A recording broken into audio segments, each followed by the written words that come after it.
Assalamualaikum warahmatullahi wabarakatuh. Selamat pagi, selamat siang, selamat sore, dan selamat beraktivitas. Bagaimana kabar Anda semua? Semoga Anda diberi kesehatan, kenikmatan, serta rezeki yang barokah. Pada kesempatan hari ini saya akan mengurai dan menjelaskan beberapa soal tentang material teknik, diantaranya yaitu perbedaan antara padatan kristalin dan non kristalin atau disebut juga dengan amorf, dan jenis sistem kristal, dan mendeskripsikan sistem kristal dan cacat-cacat pada kristal serta pengujian pensil Thais. Baik, langsung saja kita masuk ke materi.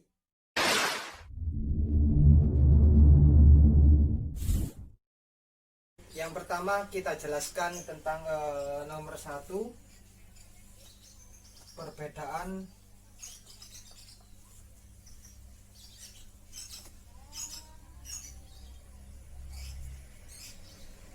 kristal versus amorf. Kristal serta amorf ini disebut juga dengan padatan. Dan padatan biasanya digunakan diaplikasikan dalam berbagai bidang teknik, diantaranya yaitu konstruksi, fabrikasi, dan lain-lain. Perbedaan yang sangat signifikan antara kristal dan amorf tersendiri yaitu kalau kristal memiliki padatan yang memiliki struktur ion, atom, dan molekul yang sangat teratur. Sedangkan untuk amorf kebalikan dari kristal tersebut, yaitu untuk amorf tersendiri memiliki padatan yang tidak memiliki struktur yang sangat teratur. Untuk lebih jelasnya, berikut saya gambarkan beberapa contoh dari atom-atom kristal dan amorf untuk mengetahui perbedaan yang sangat signifikannya. Jadi molekulnya kristal ini tersusun rapi, kurang lebihnya seperti ini, tersusun rapi dan dilihat itu enak.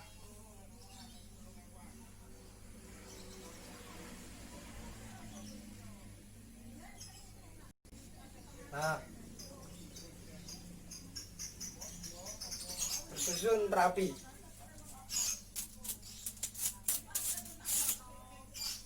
Ini.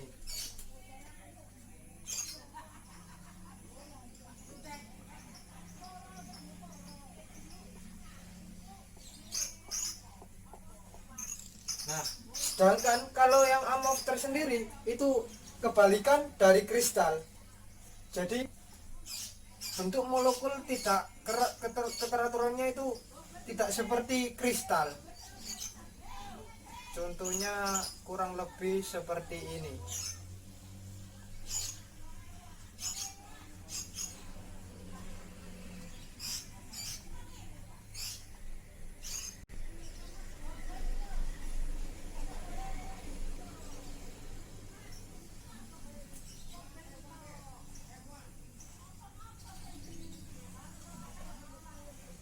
Nah, jadi bentuknya tidak beraturan.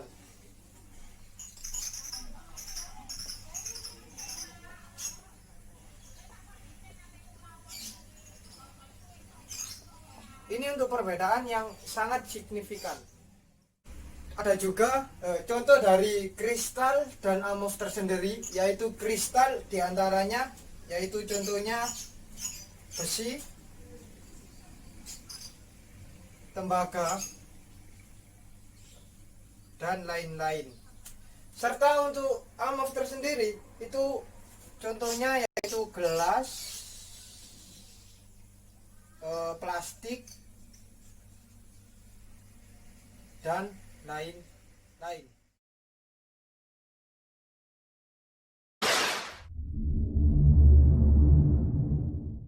Lanjut nomor yang kedua yaitu 7 sistem kristal.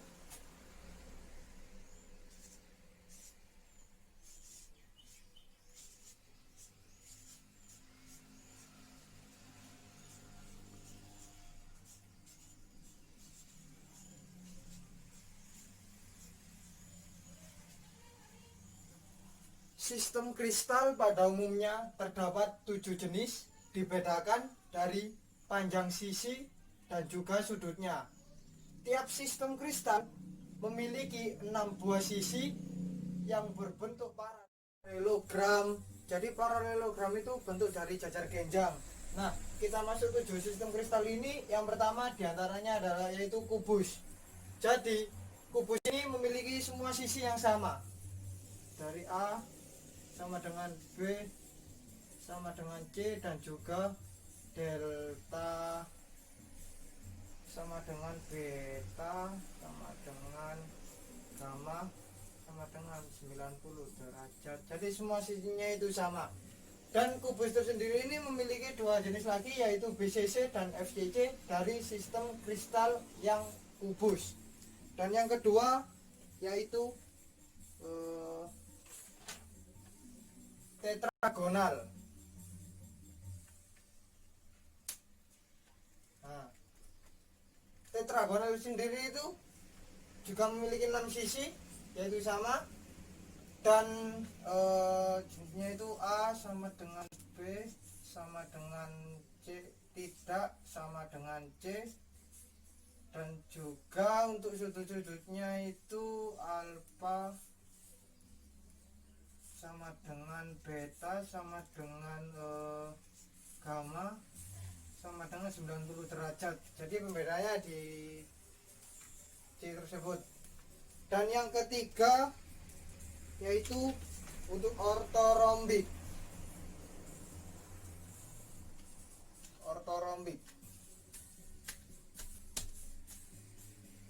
Jadi ortorombik ini memiliki 4 jenis, yaitu diantaranya berpusat badan, berpusat muka, dan berpusat muka A, B, atau C.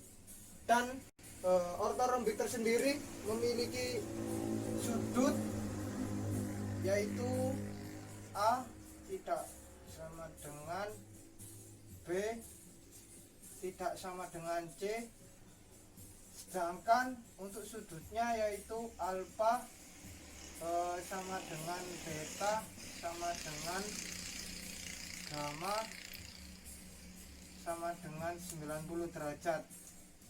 Nah, untuk yang keempat yaitu monoklin.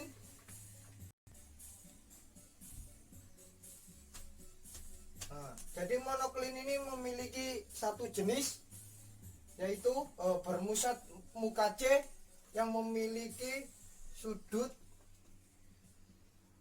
A sama dengan tidak sama dengan B, juga tidak sama dengan C, sedangkan untuk sudut-sudutnya yaitu alfa sama dengan gamma sama dengan 90 derajat, tidak sama dengan beta. Jadi ini sudut untuk monoklinnya. Sedangkan yang kelima yaitu heksagonal. Kita masuk ke heksagonal. Heksagonal tersendiri hanya memiliki 1 jenis, yaitu heksagonal, yaitu dengan sudut gamanya 120 derajat. Kalau ditulis A sama dengan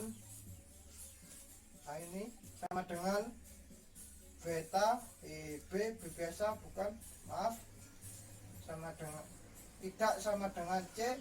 Dan juga untuk sudutnya kita tulis di sini saja ya, ini saja, alfa sama dengan beta sama dengan 90 derajat, dan untuk gamanya tersendiri yaitu 120 derajat.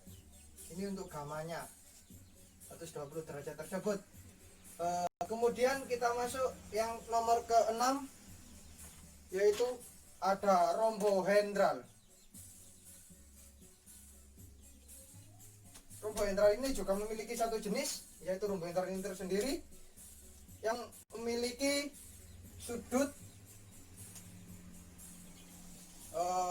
A sama dengan B sama dengan C, dan juga untuk sudut-sudutnya yaitu alfa sama dengan beta sama dengan gamma tidak sama dengan gamma 90 derajat. Ini untuk sudut-sudut dari rombohedral. Dan yang terakhir yaitu triklin. Triklin tersendiri juga memiliki satu jenis triklin ini. Dan untuk sudut-sudutnya yaitu di sini dari jenis sisinya A tidak sama dengan B dan tidak sama dengan C. Ini untuk jenis-jenis sudut-sudutnya. Sedangkan untuk mohon maaf, itu tadi yang sisi. Dan ini untuk jenis sudut-sudutnya yaitu alfa di sini. Alfa tidak sama dengan beta dan tidak sama dengan gamma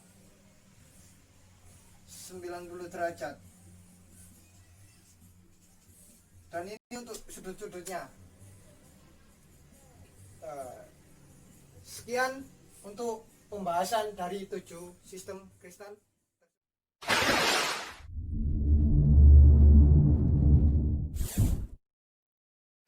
Baik, kita lanjut yang ke nomor ketiga, yaitu perhatikan sistem kristal di bawah ini.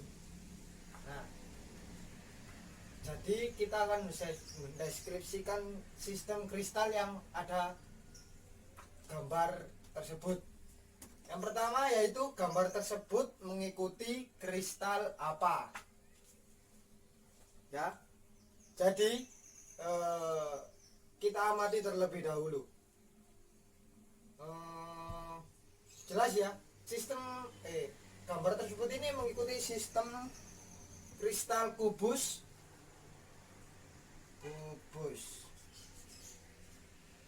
atau dengan kubik dengan russo A sama dengan B sama dengan C dan dengan sudut alfa sama dengan beta sama dengan gamma, ya. Dan di sini ditanyakan gambar tersebut mengikuti jenis kristal apa. Nah, jadi kubik tersebut ini kan memiliki tiga jenis ya, yaitu yang nomor soal tadi kita bahas. Yang pertama kita ulas satu persatu ya. Jadi untuk kubik tersendiri ini ada kubik sederhana. Kubik sederhana itu jadi titik kisinya ada di ujung semua. Kalau kita gambar kurang lebih seperti ini.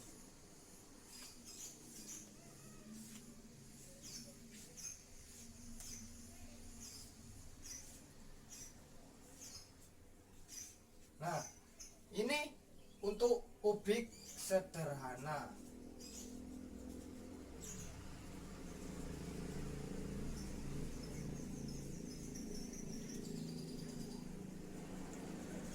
Nah, jadi titiknya ada di ujung semua. Sederhana.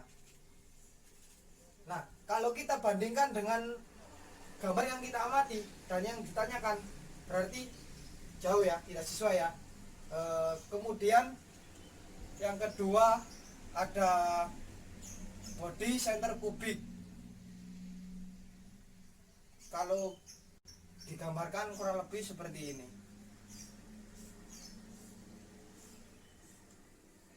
Anggap saja gambarnya bagus ya.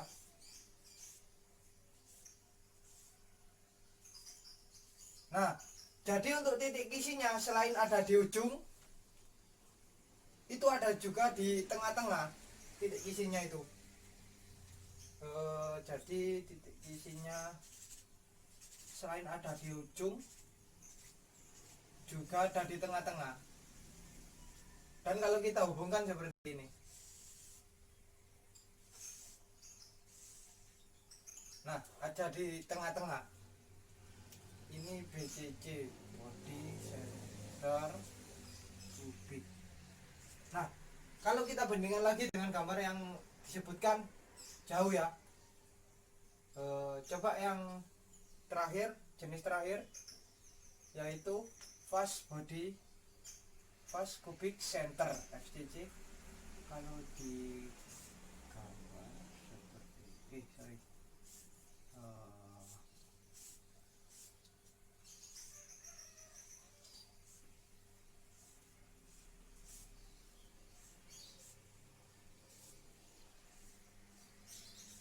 nah, jadi titik kisinya selain ada di ujung,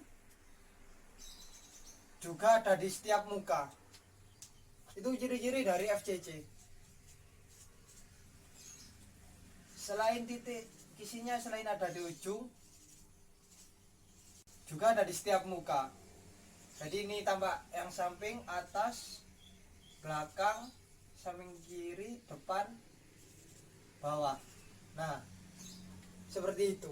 Jadi kalau kita bandingkan dari ketiga contoh ini, dan yang paling sesuai dengan gambar ini, yaitu ini FCC ini ya. Karena titik kisinya dari gambar tersebut ini selain ada di ujung, juga ada di samping atau ada di setiap muka. Jadi ini ya, nah, dari setiap muka ini untuk ini setiap muka ini tampak depan, nah depan, di samping masuk, ini yang ke belakang sana. Nah ini setiap muka. Jadi gambar tersebut mengikuti jenis kristal kubik bentuk dari FCC ya.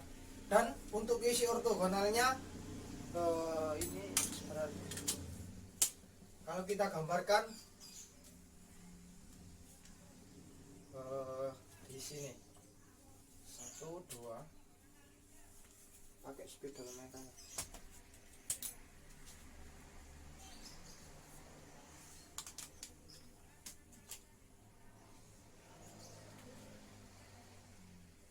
Nah, ini untuk isi ortogonalnya.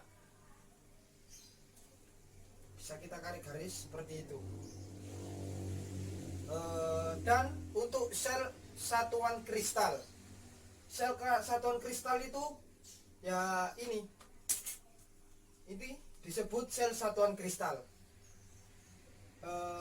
Dan sel satuan kristal ini memiliki 4 atom. Kita tulis, sel satuan kristal ini memiliki 4 atom. 4 atom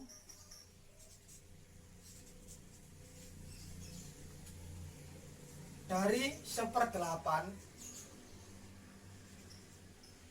kali 8 dari sudut ya. Terus ditambah lagi 1/2 kali 6 dari muka.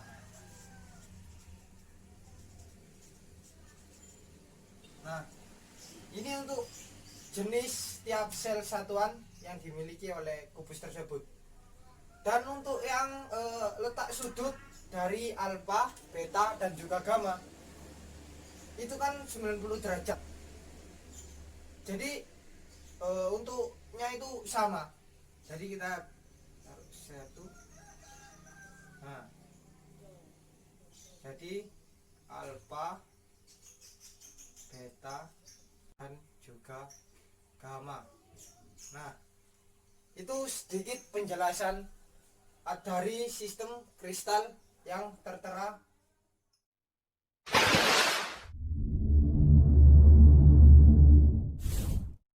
Kita lanjut untuk yang nomor keempat, yaitu cacat pada kristal.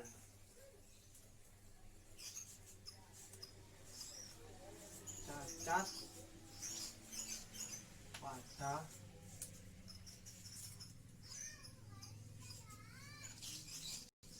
kristal.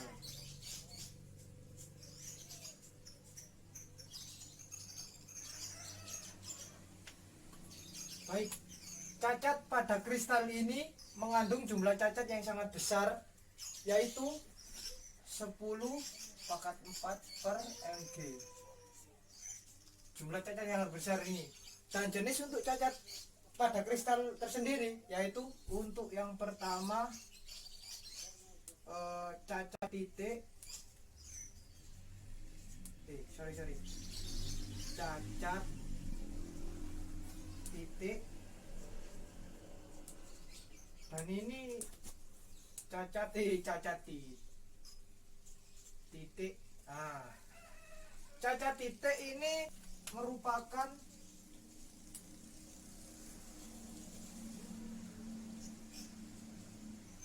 cacat pada satu partikel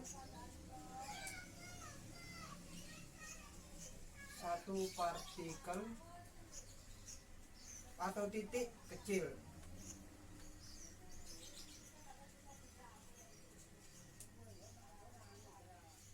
Nah, ini untuk cacat yang pertama, yaitu cacat titik. Untuk cacat yang kedua, yaitu cacat garis.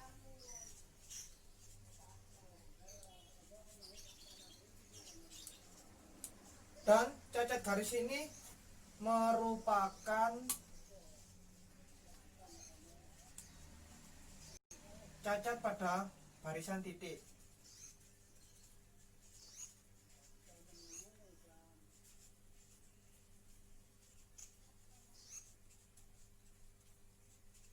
Nah, ini untuk cacat garis. Dan untuk yang ketiga, yaitu cacat permukaan.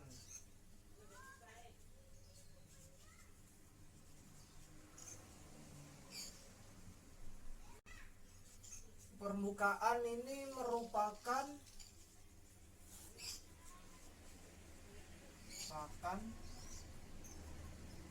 cacat keseluruhan titik isi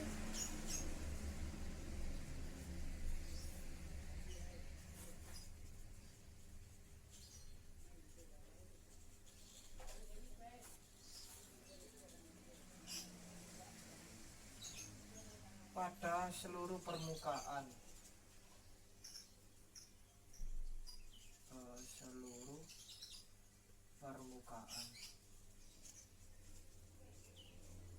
Ini untuk cacat permukaan. Dan yang keempat yaitu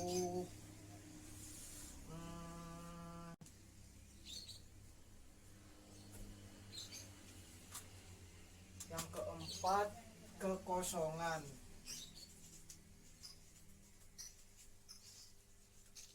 Dimana dalam hal ini kekosongan disebabkan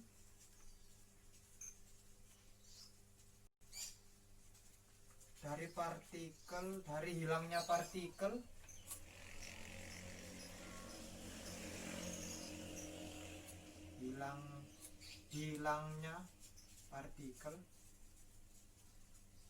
dan menyebabkan lubang.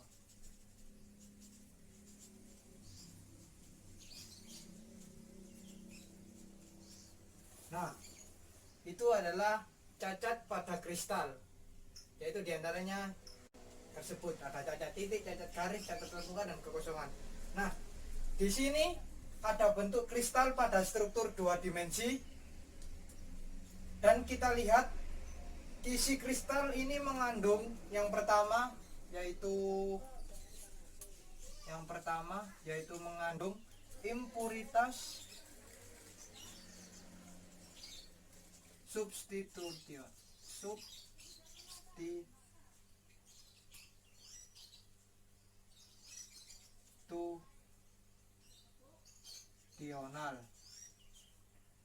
Itu biru substitusional dan interstitial. Nah, impuritas substitusional dan interstitial itu di sini. Ini untuk di sini. Ini adalah impuritas substitusional, di mana partikel dari kristal digantikan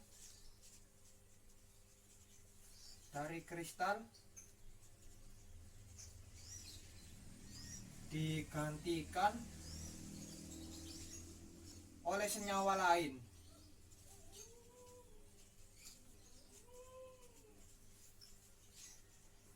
Ini untuk substituennya.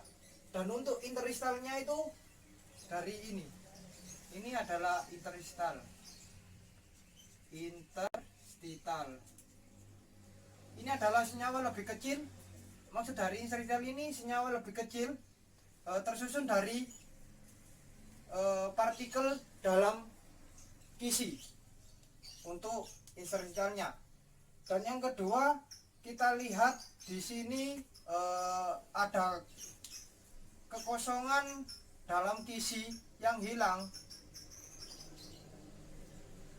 Nah, kita lihat di sini itu ada kekosongan dalam kisi yang hilang, dan ini menyebabkan lubang.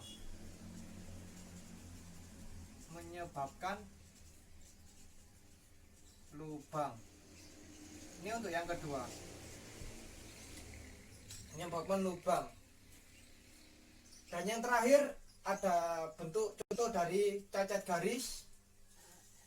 Nah, ini adalah bentuk contoh dari cacat garis, di mana dalam hal ini ada kristal pada struktur 2 dimensi ini tersusun garis.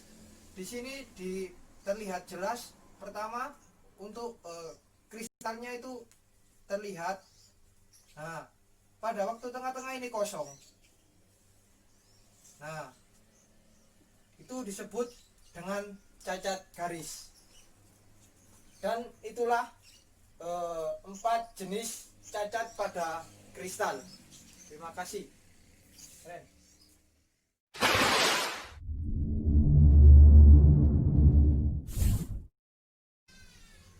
Baiklah, sekarang kita lanjut yang nomor kelima, yaitu kegunaan pengujian tensile test.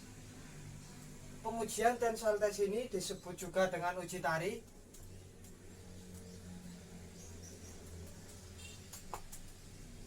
Merupakan pengujian untuk mengetahui sifat mekanik dari suatu material dan termasuk sifat deduktif. Pengujian dengan cara merusak sampel, itu yang disebut dengan pengujian tensile test.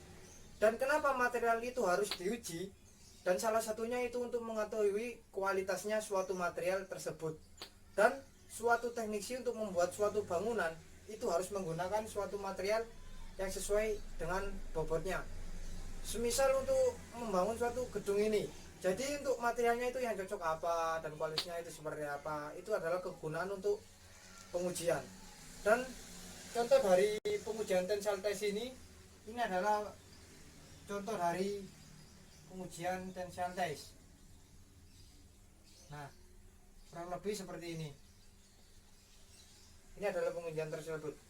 Dan bagaimana cara kita mengetahui hasil dari pengujian tensile test ini? Itu didapatkan dari grafik.